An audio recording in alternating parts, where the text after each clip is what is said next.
cuernos rojos, tridente, cola puntiaguda. El estereotipo del diablo como caricatura poco tiene que ver con la realidad. Satanás es un poderoso ser espiritual de inmensa influencia en el mundo que nos rodea. No es solo un símbolo del mal o una representación abstracta del pecado o la tentación.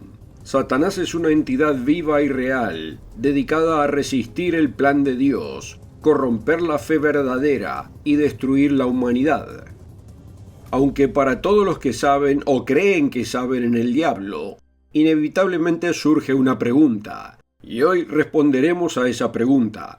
Acompáñenos en este episodio del Mundo de Mañana, donde responderemos a la pregunta, ¿de dónde vino Satanás?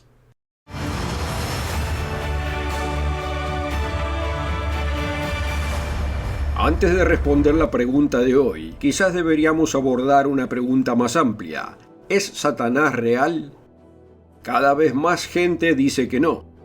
En julio del 2023 se reportó en una encuesta de Gallup, al preguntarle a la gente si creían en ciertas ideas o seres de origen religioso, como Dios o los ángeles. El resultado mostró que la creencia en estas ideas decreció en los Estados Unidos consistentemente por más de 20 años, llegando a un récord mínimo en todas las categorías en el 2023. La creencia en el diablo fue la más baja en solo un 58%.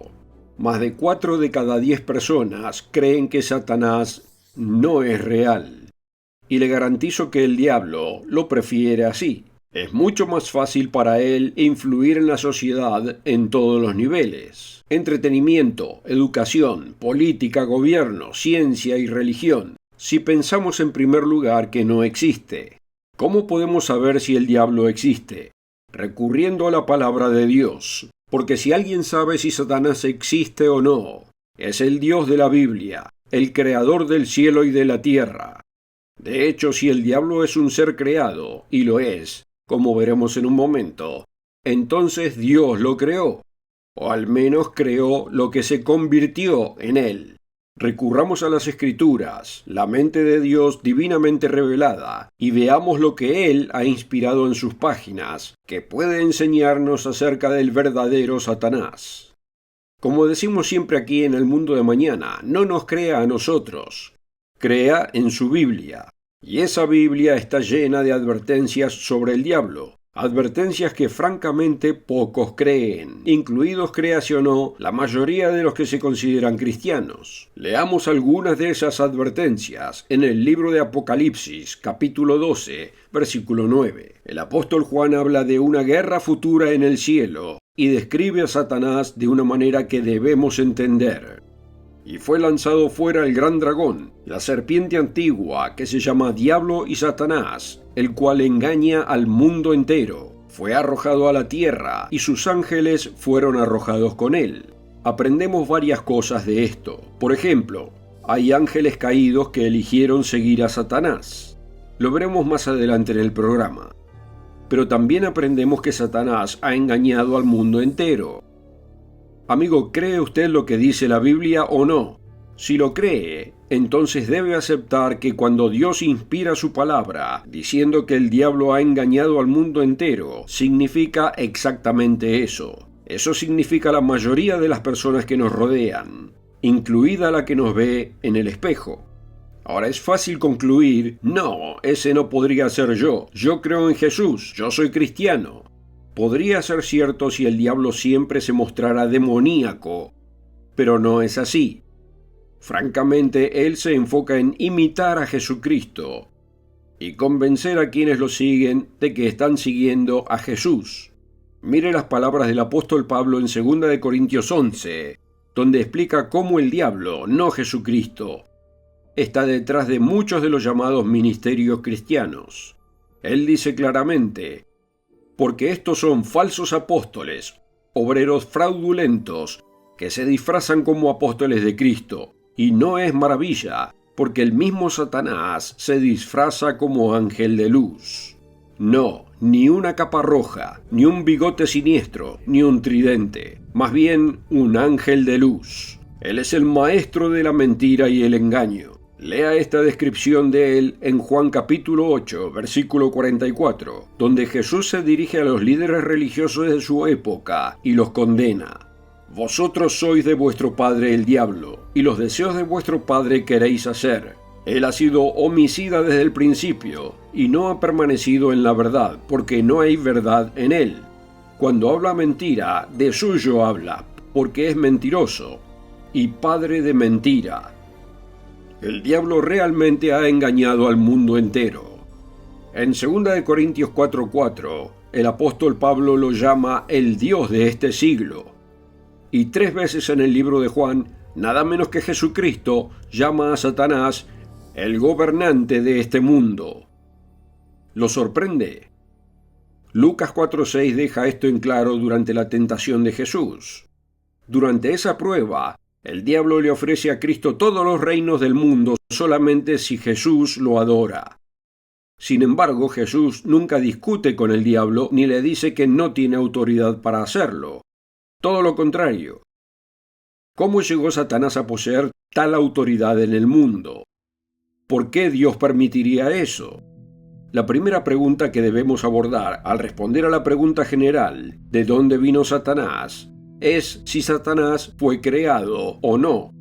Algunas filosofías o religiones como el zoroastrismo afirman que el bien y el mal coexisten eternamente, y algunas afirman que Dios y el diablo deben de alguna manera existir juntos para siempre, como representantes eternos de esas dos fuerzas. La Biblia, por otra parte, revela que eso es una tontería. Dios es el creador, y todo lo que existe, tanto en el ámbito espiritual como en el físico, llegó a existir porque fue creado por Dios, las dos personas que ahora llamamos Dios Padre y Cristo. De hecho, Efesios 3:9 nos dice que Dios Padre creó todas las cosas por medio de Cristo. Dios también creó a los ángeles. En el Salmo 104, en el que el rey David alaba a Dios por los muchos aspectos hermosos de su creación, el poeta guerrero escribe en el versículo 4 que Dios es el que hace a sus ángeles espíritus, sus ministros, llama de fuego. La Biblia habla de la creación de un ángel muy específico en Ezequiel 28. Allí Dios inspira al profeta a predicar contra el líder de Tiro, pero como las palabras dejan claro de varios modos, el enfoque pasa del ser humano que lidera la nación al poder espiritual detrás del trono, como si el humano fuera solo un títere, mientras que el poder angelical fuera el verdadero rey. Leamos comenzando en el versículo 12. Hijo de hombre, levanta endechas sobre el rey de Tiro y dile: así ha dicho el eterno Dios, tú eras el sello de la perfección, lleno de sabiduría y acabado de hermosura. En Edén, en el huerto de Dios estuviste. De toda piedra preciosa era tu vestidura, de cornerina, topacio, jaspe, crisólito, berilo y ónice, de zafiro, carbunclo, esmeralda y oro. Los primores de tus tamboriles y flautas estuvieron preparados para ti en el día de tu creación. Tú, querubín grande, protector, yo te puse en el santo monte de Dios. Allí estuviste. En medio de las piedras de fuego te paseabas. Perfecto eras en todos tus caminos, desde el día que fuiste creado, hasta que se halló en ti iniquidad. Isaías 14:12 lo llama Lucero, y él es el ángel caído que se convirtió en Satanás el diablo. Pero vea en este pasaje que él fue sin duda una creación excepcional. Claramente Dios lo creó sabio, bello, hábil y perfecto en sus caminos. Pero llegó un momento en el que se encontró en él iniquidad. La naturaleza de ese pecado se aborda con más detalle en Isaías 14. Pero primero, tomemos un tiempo aquí en Ezequiel, porque responde preguntas importantes que muchos tienen sobre Dios y el diablo. Por ejemplo, algunos preguntan, si el diablo es tan malo, ¿por qué lo creó Dios así? ¿Por qué Dios haría a un ángel malvado? Y vemos aquí en Ezequiel que Dios no hizo tal cosa. Dios no creó al diablo como una especie de enemigo malvado de todo lo bueno. Lo creó maravilloso, glorioso y bueno. Véalo de nuevo. Ezequiel escribe que antes que se encontrara en él iniquidad, Lucero era el sello de la perfección, lleno de sabiduría y acabado de hermosura. Incluso era el querubín grande protector del trono de Dios y era perfecto en todos sus caminos desde el día que fue creado. Dios no creó una encarnación del mal, creó algo bueno y hermoso. Cualquier declaración de que Dios haría a alguien inherentemente malo por diseño malinterpreta la Biblia. En Apocalipsis 15, versículo 3, al final de esta era, leemos un cántico cantado por los santos resucitados y glorificados, y dicen algo importante acerca de Dios. Y cantan el cántico de Moisés, siervo de Dios, y el cántico del Cordero, diciendo: Grandes y maravillosas son tus obras, Señor Dios Todopoderoso, justos y verdaderos son tus caminos, Rey de los santos. Así es, grandes y maravillosas son sus obras, justos y verdaderos sus caminos. Él no creó un Satanás malvado. Lucero fue creado bello y con potencial para hacer cosas buenas. De hecho, ¿no dice la Biblia lo mismo acerca de nosotros? En Efesios 2:10 nos dice a usted y a mí, porque somos hechura suya, creados en Cristo Jesús para buenas obras, las cuales Dios preparó de antemano para que anduviésemos en ellas.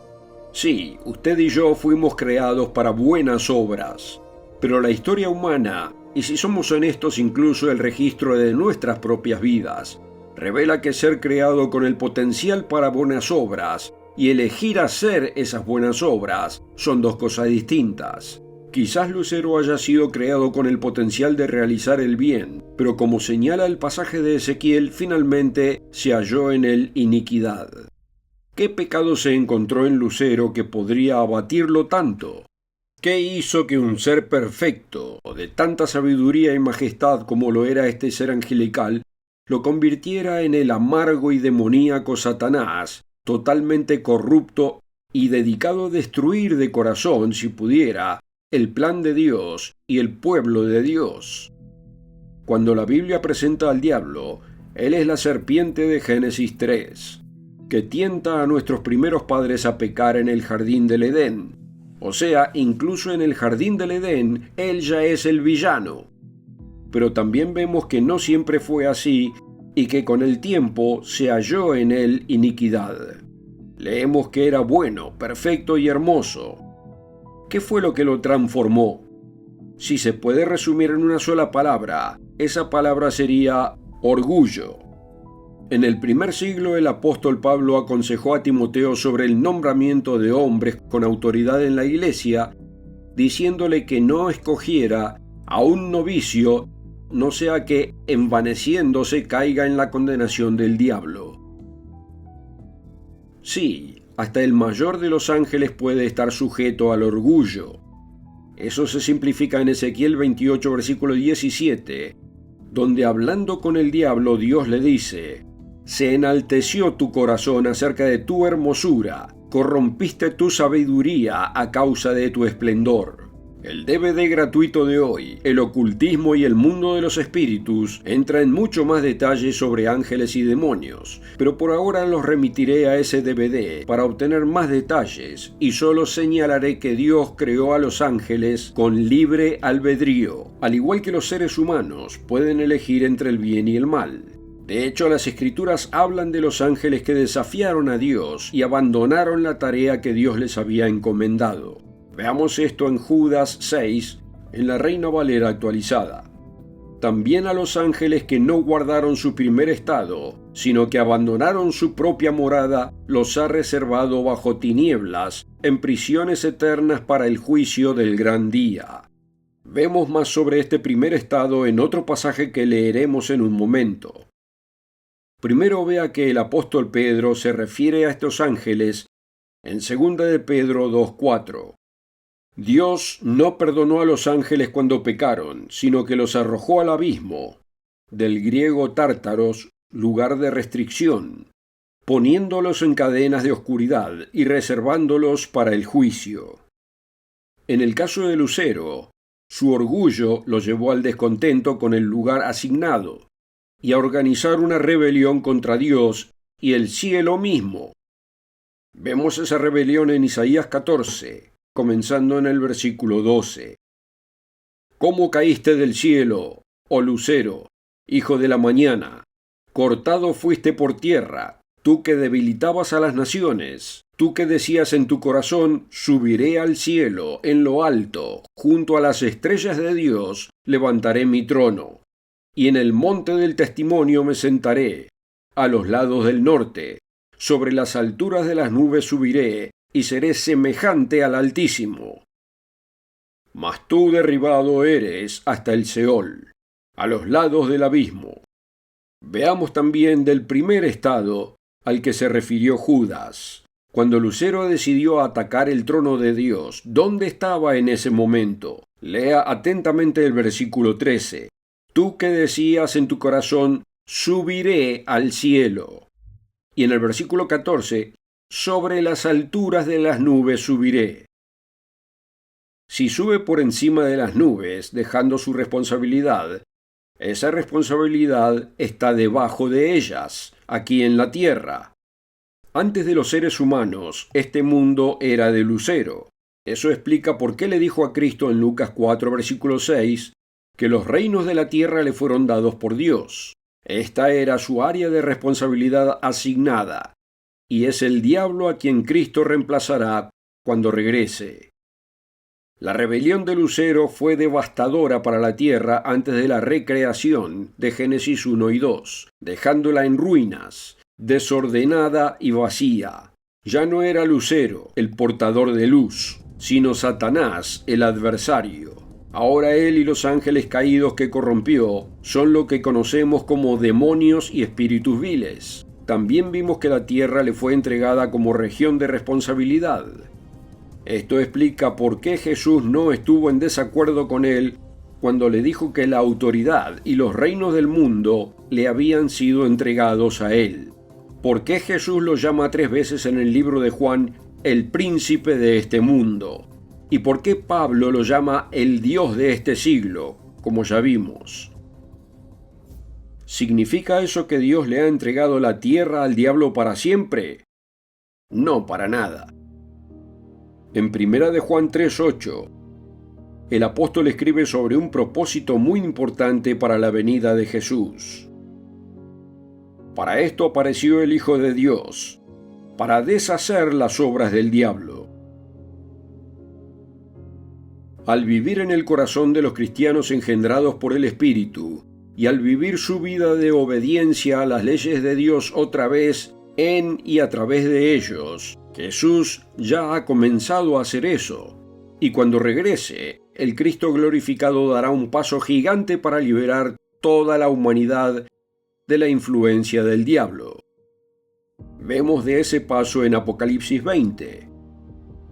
Vi a un ángel que descendía del cielo con la llave del abismo y una gran cadena en la mano, y prendió al dragón, la serpiente antigua que es el diablo y Satanás, y lo ató por 1000 años, y lo arrojó al abismo, y lo encerró, y puso su sello sobre él, para que no engañase más a las naciones, hasta que fuesen cumplidos 1000 años. Y después de esto, debe ser desatado por un poco de tiempo. Durante estos 1000 años, el mundo se convertirá en un paraíso. Isaías describe este tiempo maravilloso. No harán mal ni dañarán en todo mi santo monte, porque la tierra será llena del conocimiento del Señor, como las aguas cubren el mar. Como dice Apocalipsis 20, debe ser liberado por un corto tiempo al final del milenio, y su destino final es el lago de fuego, para nunca más influenciar a otro individuo. Dios finalmente resolverá el problema de Satanás el diablo. Pero no hay que esperar 1000 años. Ni siquiera hay que esperar un día. Podemos comenzar ahora el proceso de vivir la obra de Cristo mientras Él destruye las obras del diablo en nuestra propia vida. Buscar las leyes y la senda de Dios en todo. Obedecer sus mandamientos y pedirle a Dios Padre y a Cristo por la ayuda que necesitamos para ser más como ellos. Pidiéndoles la fuerza para aceptar verdades incómodas sobre nosotros, nuestras creencias y prácticas y nuestra fe. en lugar de permitirnos el lujo de mentiras cómodas. Para quienes buscan la ayuda de Dios de todo corazón, alejándose de su pecado y desobediencia a sus leyes, y recurriendo a la obediencia y a la sumisión a la voluntad y autoridad de Dios y de Cristo en su vida, tenga la seguridad de que el oído de Dios estará abierto a tales peticiones. Si desea más información, solicite el DVD gratuito El ocultismo y el mundo de los espíritus en elmundodemañana.org o haga clic en el enlace de la descripción. Todos aquí en El Mundo de Mañana trabajamos duro para ayudarle a entender su mundo a través de las páginas de la Biblia. Para ver más videos como este, recuerde suscribirse y si quiere ser notificado, dele a la campanita. Gracias por seguirnos.